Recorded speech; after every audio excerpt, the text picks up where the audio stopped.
Saya terima nikahnya Siti Nurisa binti Dayat dengan mas kawin tersebut dibayar kontan.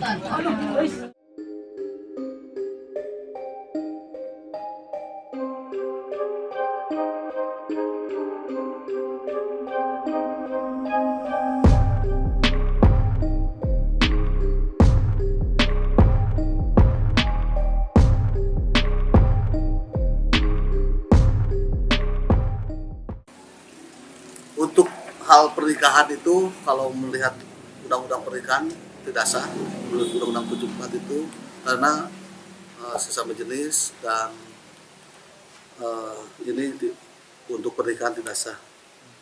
Yang selanjutnya kami menunggu hasil penyelidikan dari pihak berwajib, Polsek Sukaresmi, apakah ini ada unsur penipuan dan kerugian.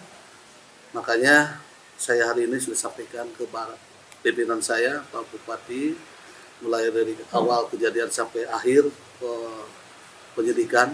Mudah-mudahan ini untuk bahan kita semua di Kecamatan Sukaresmi, mudah-mudahan cepat selesai. Terima kasih.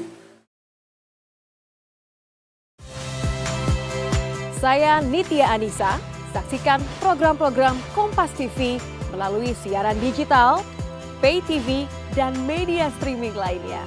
Kompas TV, independen, terpercaya.